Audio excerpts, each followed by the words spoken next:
ಬಂದಿಲ್ಲ, ಒಬ್ಬ ಬ್ರದರ್ ಆಗಿ ಬಂದಿದ್ದಾರೆ. ತುಂಬಾ ಇಷ್ಟಪಡುವಂತ ಒಬ್ಬ ಬ್ರದರ್ ಆಗಿ ಬಂದಿದ್ದಾರೆ. Shivanna, over to you Shivanna. ಎಲ್ರಿಗೂ ನಮಸ್ಕಾರ. ರೆಡಿ. ಭಾಳ ಖುಷಿಯಾಗುತ್ತೆ. ಚಿಂತಾಮಣಿಗೆ ನಾನು ಇದು 2ನೇ ಸಲ ಬರ್ತಾ ಇರೋದು. ಫಸ್ಟ್ ಟೈಮ್ ಬರ್ತಿರೋದು ಸತ್ಯ ಇನ್ ಲವ್ ಶೂಟಿಂಗ್ ಮಾಡಿದ್ದೆ ಇಲ್ಲಿ. ಅದಾದಮೇಲೆ ಇವತ್ತು ಬ್ರದರ್ ಫಿಲಮ್ ಟ್ರೈಲರ್ ಲಾಂಚ್ ಬಂದಿದ್ದೀನಿ, ಅಖಂಡ 2. ನಾವು ಒಂದೇ ಫ್ಯಾಮ್ಲಿ. ಯಾಕೆಂದ್ರೆ ನಮಗೆ ಇವ್ರ ತಂದೆ ನಮಗೆ ದೊಡ್ಡಪ್ಪನ ಥರ ದೊಡ್ಡಪ್ಪನೇ. ಯಾಕಂದರೆ ನಾವು ಇವರಿಬ್ಬರು ಬ್ರದರ್ಸ್ ಥರ. ಸೊ ನಮ್ಗೆ ತುಂಬ ಖುಷಿಯಾಗುತ್ತೆ ಅವ್ರು ಬಂದಾಗ. ನಮ್ಗೆ ಅನಿಸುತ್ತೆ ಯಾವಾಗವಾಗ ಎನರ್ಜಿ ಅಂದರೆ ಈ ಕಡೆ ಸೈಡ್ ಶಿವಣ್ಣ, ಆ ಕಡೆ ಸೈಡ್ ಬಾಲಕೃಷ್ಣ ಅಂತ ಹೇಳ್ತಾರೆ. ನಮ್ಗೆ ಅದು ಭಾಳ ಖುಷಿ ಆಗುತ್ತೆ. ಯಾಕಂದರೆ ಎನರ್ಜಿ ಲೆವೆಲ್ ನಾವು ಕೀಪಪ್ ಮಾಡಬೇಕು. ನೀವು ನೋಡಿದ್ರೆ ನಿಜವಾಗ್ಲೂ ಎಲ್ಲ ಕಡೆನೂ ಯಾವುದೇ ವಿಷಯದಲ್ಲಿ ತಗೊಳ್ಳಿ ಅವರು ಒಂದು ಸ್ಟೆಪ್ ಹೆಡ್ ಇರ್ತಾರೆ.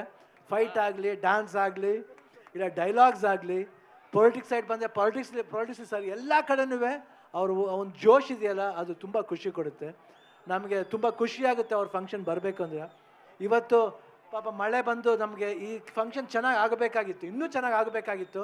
ಎಷ್ಟೋ ಜನ ನಿರಾಸೆಯಾಗಿ ಹೋಗಿದ್ದಾರೆ. ಬಟ್ ಅವರೆಲ್ರಿಗೂ ತಿರ್ಗಾ ನಾವಿಲ್ಲಿ ಬರ್ತೀವಿ, 100% ಬರ್ತೀವಿ. ಇನ್ನೂ ಒಂದು ದೊಡ್ಡ ಫಂಕ್ಷನ್ ಮಾಡ್ತೀವಿ. ಇವಾಗ ಎಲ್ಲರೂ ನಾವು ಸ್ಟೇಜಲ್ಲಿ ಬಂದು ನಿಮ್ಮೆಲ್ರಿಗೂ ಏನೇನು ಥರ ಮನೋರಂಜನೆ ಕೊಡ್ತೀವಿ. ಇವತ್ತು ಆ್ಯಕ್ಚುಲಾಗಿ ಇದು ಮಿಸ್ ಮಾಡ್ತಾ ಇದ್ದೀವಿ ನಾವು. ಈ ಕ್ರೌಡ್ ಇನ್ನೂ ವೆಯ್ಟ್ ಮಾಡ್ತಿದ್ದೀರ ಅಂದರೆ ನಿಜವಾಗ್ಲೂ ನಿಮ್ಮಿಂದ ನಾವು ಇವಾಗ ನೋಡಿ ಮಳೆನೂ ನಿಂತೋಯ್ತು ಇವಾಗ. ಸೊ ನಮಗೆ ಭಾಳ ಖುಷಿಯಾಗುತ್ತೆ. ನಿಮ್ಮ ಪ್ರೀತಿ ವಿಶ್ವಾಸ ಯಾವಾಗಲೂ ಹೀಗೆ ಇರಲಿ ಕಲಾವಿದರ ಮೇಲೆ ಅಂತ ಕೇಳಿಕೊಂಡು ನಾನು ಮಾತನ್ನ ಮುಗಿಸ್ತೀನಿ. ಜೈ ಹಿಂದ್, ಜೈ ಕರ್ನಾಟಕ ಮಾತೆ. ಟ್ರೈಲರ್ ಲಾಂಚ್ అఖండ 2.